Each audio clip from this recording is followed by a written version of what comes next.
Hey, what's up DIYers? Mike Boards with the Mike Boards channel. Thank you for watching. We're going to give you a full tutorial on an AutoZone rental tool, the puller tool. And in our case, we are pulling the harmonic balancer from our engine because we are replacing the timing belt. Let's take a look. DIYers, here we are at the Craftsman workstation, and we've been busy. On the left-hand side, you can see our Mercruiser Alpha 1 outdrive, all rebuilt top to bottom. And check out underneath the workbench, we've got two skateboards. We are going to make videos on how to build our own skateboards. We are excited about that. We will post links down below in the comment section as well as the description section. However, let's take a closer look on top of the bench.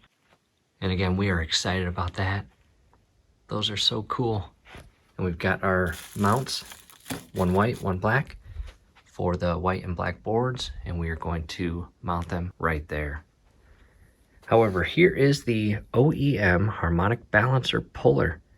And there's the part number. We rented this from AutoZone for $26. Let's go and open it. Here it is opened up, and first glance, take a look at that. A lot of bolts, different size bolts, different thread count.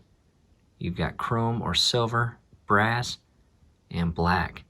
And then you've got a very large threaded rod that will go through the puller itself. And here's the puller. The underside or backside is flat. That's basically the part that will go up against the harmonic balancer as you pull it out. And you've got additional parts that will actually go on the tip of the long threaded stud. And the long threaded stud, as you can see here, has a rubber O-ring on it. And that will help it secure onto this fitting here. And you've got instructions as well as each of the bolt size. So definitely read through those. And if I had to guess, the size of ours in regards to the holes on the harmonic balancer that we're going to screw the bolts into, it's either this size or maybe even this size up here. This looks like it's the smallest size out of all of them. So with that said, what we need to do is take this kit out to the car, match the bolt size and thread count to the harmonic balancer, and we will need this. We will need that long threaded stud or rod, as well as this part right here. But we'll take the whole thing, match everything up and show you how to use it. All right, DIYers, inside the garage now. Here is our 1999 Toyota Camry. And again, we are replacing the timing belt and tensioner and other parts. We need to remove that harmonic balancer. Let's take a look. Coming to the passenger side and a sneak peek at the timing belt. As you can see here, it is snapped somewhere down below. It should never be that loose. Again, we are replacing that and a few additional parts coming underneath. Here's the harmonic balancer, as you can see, and we're going to install that tool and show you how convenient it is to remove the harmonic balancer.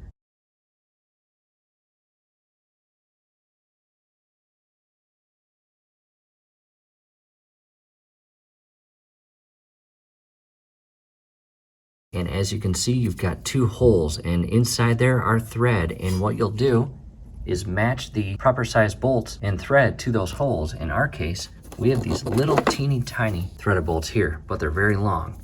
Now to a close-up of how I have this configured. Again, two threaded bolts into the two holes on the inner portion of the harmonic balancer. And take note of how I have this part of the tool positioned.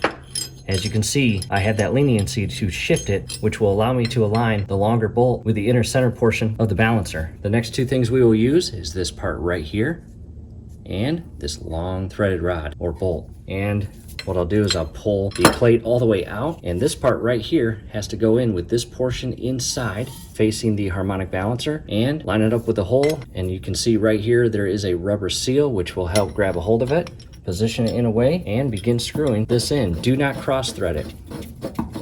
And as you screw this in, push the two parts together. After you confirm that both parts are properly pressed together, go ahead and screw this all the way in, and as you get closer to the inner portion of the harmonic balancer, you can again shift this to allow you to position it dead center in the hole. And as you can see, I'm not really okay with applying pressure unevenly with this plate because it will damage this portion of my wheel well frame, and that's not what I want. I may add a few sockets to each of the bolts. Now to an update, and as you can see, I've got different hardware on there. I went to the toolbox and matched up the thread of the longer bolts right up there. and grab shorter bolts to alleviate the damage on the inner portion wheel well frame here. DIYers, one of my pet peeves during projects is damaging other parts of the car or appliance while I'm trying to fix one part, and that's not cool. And a quick reposition of the camera, and again, the way I've got this set up is in a way where this plate right here is not going to make contact with the frame and damage it. And from here, I'll just carefully screw this long threaded rod by hand until it is no longer easy to turn. And it's no longer easy to turn. I will transition to my 19mm socket and ratchet, and no need to rush this, just go slow. I'll do my best not to allow the harmonic balancer to turn as I apply the outward pressure to pull this balancer.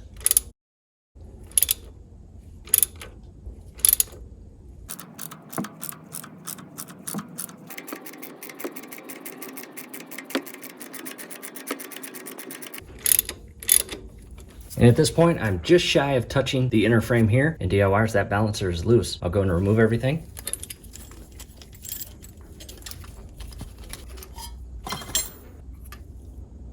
And one last check up top to ensure that everything is aligned, which it is, and I'll continue pulling this off. There it is. Check that out. That puller tool is a must. Coming back inside, I want to show you the position of the shaft that the harmonic balancer comes off of and that upper tab. As you can see, it's positioned at the 11 o'clock, and for our specific engine, everything is exactly aligned as it is supposed to be before we remove that balancer.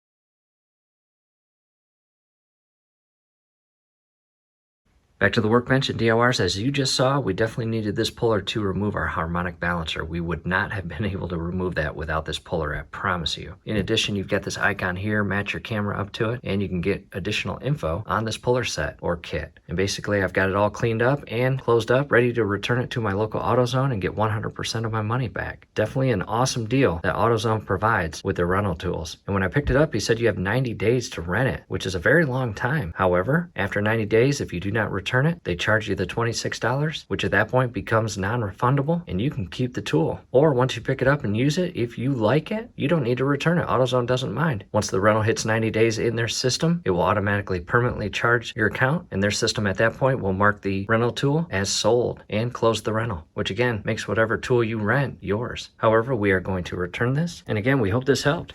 Hey, do us a favor, below the video, you will see that thumbs up icon. Click on that, like the video, subscribe to the channel. Definitely ring your YouTube bell. That would be very helpful to us. We'd really appreciate it. Thanks again for watching. And we are getting ready to build and mount those skateboards. We're excited about that.